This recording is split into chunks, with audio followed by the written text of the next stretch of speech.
नाज़रीन, वज़ीर दाखिला मोहसिन नकवी ने जिस भरपूर अंदाज में इस वक्त हुकूमत की कारकर्दगी का पोल खोला है और निज़ाम की फरसूदगी और इसकी बसीदगी जो है उसके हवाले से बहुत सारी बातें की हैं। इससे हुकूमती कैंपों के अंदर एक ऐसा भूचाल और जलजला आया जिसके बाद खौफनाक किस्म की खामोशी तारी है।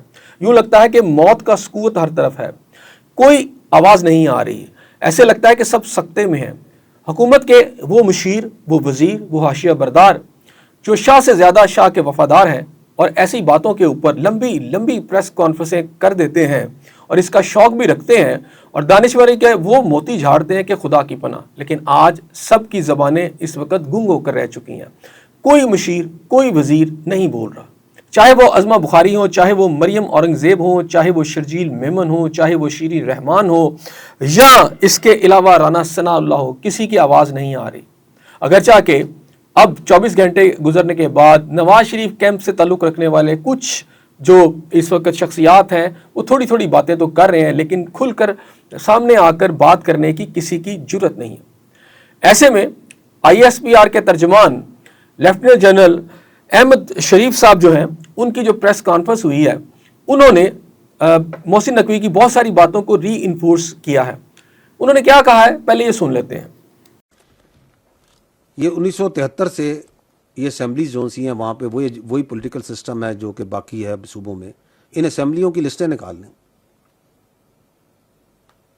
वही लोग हैं, वही खानजादे हैं, वही नवाबजादे हैं, वही ख़ानदान है, वही रिलीजियस पार्टीज़ हैं, उनके वही नाम हैं, वही जीतते आ रहे हैं, या वो जीतते हैं या उनके ख़ानदान वाले या भाई या बाप या वालिद या बहन या वही है, उन्हीं को वोट दे रहे हैं। अगर वो जीत जाएं तो जमहूरियत है, अगर नहीं है तो अमरीयत है। This is how it is. कौन सा एहसास नुमाइंदगी है? वही इलेक्शंस जो पंजाब में हो रहे हैं, सिंध में हो रहे हैं, खैबर पख्तूनख्वा में वही हो रहे हैं, उन्हीं को आप लेके इलेक्शंस में लेके आ रहे हैं। नाज़रीन, वाज़ेह रहे कि जब मोहसिन नकवी ने ये सारी बातें की हैं तो उससे जिस कारकर्दगी का उन्होंने जिक्र किया, जिस निज़ाम की तबाही का उन्होंने जिक्र किया, डेफिनेटली उसमें शहबाज शरीफ साहब वज़ीर आज़म पाकिस्तान, उनकी कारकर्दगी भी शामिल है। मरियम नवाज साहबा वज़ीर आला पंजाब जो हैं, उनकी भी कारकर्दगी शामिल है। मुराद अली शाह साहब वज़ीर आला सिंध, उनकी भी कारकर्दगी शामिल है। इसी तरह सुहेल आफरीदी जो है खैबर पख्तूनख्वा के वज़ीर आला, उनकी भी कारकर्दगी शामिल है। इन सब पर ही मजमूई तौर पर बात की गई है और बताया गया है कि पाकिस्तान का नौजवान जो है अगर इकट्ठा हो गया तो एक बहुत बड़ा इनकलाब आ सकता है और जिसके आगे कोई भी बंद बांध नहीं सकेगा।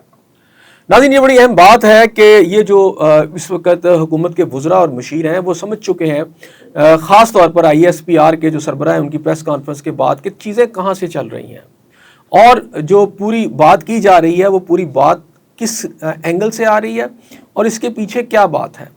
इसीलिए सब कुछ सहमे भी हुए हैं, कुछ डरे भी हुए हैं और कुछ इस वक्त खामोशी से सूरत हाल का जो है जायज़ा भी ले रहे हैं कि उन्होंने कैसे रद्द-ए-अमल देना है।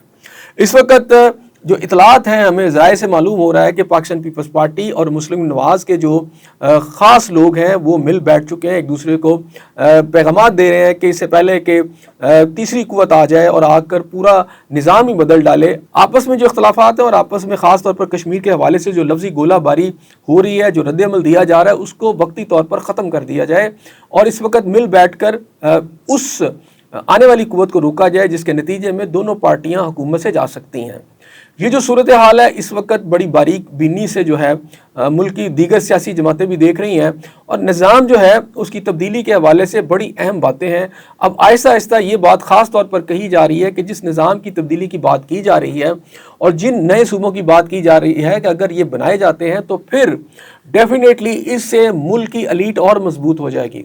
मुल्क का वो ताकतवर तबका जिसे अशराफिया कहते हैं, सियासी अशराफिया, हुकूमती अशराफिया, वो और मजबूत हो जाएगी क्योंकि जितने ज़्यादा सूबे होंगे उतने ज़्यादा गवर्नर्स होंगे, उतनी ज़्यादा वज़ीर आला होंगे, उतने ज़्यादा चीफ सेक्रेटरीज होंगे, उतने IGs होंगे और इसके अलावा डेफिनेटली इन सूबों के अंदर जो अस्करी इदारे हैं उनका भी एक नया सेटअप होगा और उनकी भी डिफरेंट किस्म की शख्सियात जो होंगी इन सेटअप्स में आ जाएंगी। अगर ये सूरत हाल है तो फिर इससे बचने का तरीका कार क्या है? ये इस वक्त इतलात यही है कि पॉलिटिकल जमातें मिल बैठी हैं, लेकिन सूरत हाल ये है कि क्या ये रिवर्स हो सकेगी?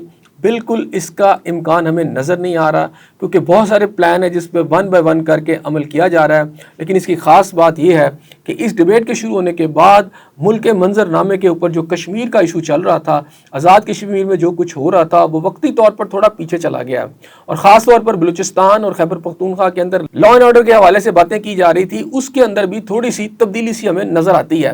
بہرحال لبے لباد یہ ہے کہ سیاسی جماعتیں جو ہیں اس وقت بڑے زیرک انداز میں صورتحال کو دیکھ رہی ہیں۔ جہاں تک مسلم نواز کا تعلق ہے تو نواز شریف کیمپ جو ہے وہ ایکٹیو ہو رہا ہے، اور اس کے ساتھ ساتھ صدر آصف علی زرداری صاحب بھی صورتحال کا انہوں نے نوٹس لیا ہوا ہے، اور ان کی طرف سے بھی جو یعنی پاکستان پیپلز پارٹی کی طرف سے بھی کچھ سین ایلیمنٹ اس طرح کے بیانات جو ہیں ان سے کہا گیا وہ دیں، تاکہ جو اسٹیبلشمنٹ کے ساتھ ان کے تعلقات ہیں وہ خراب نہ ہو اور ملک کو کسی نہ کسی صورت میں موجودہ ڈگر پر چلایا جا سکے۔ بہرحال یہ بات بڑی تشویشناک ہے کہ حکومت کے اندر عوام کے جو مسائل ہیں وہ اس حد تک جو ہے بگڑ چکے ہیں کہ عوام کے پاس نہ صحت کی سہولیات ہیں، نہ ایجوکیشن ہے، نہ روزگار ہے، عوام پریشان ہے، اور اسی صورتحال میں لا اینڈ آرڈر جو ہے وہ بھی کافی بگڑ چکی ہے۔ آنے والے دن بتائیں گے کہ نظام کس طرف جاتا ہے۔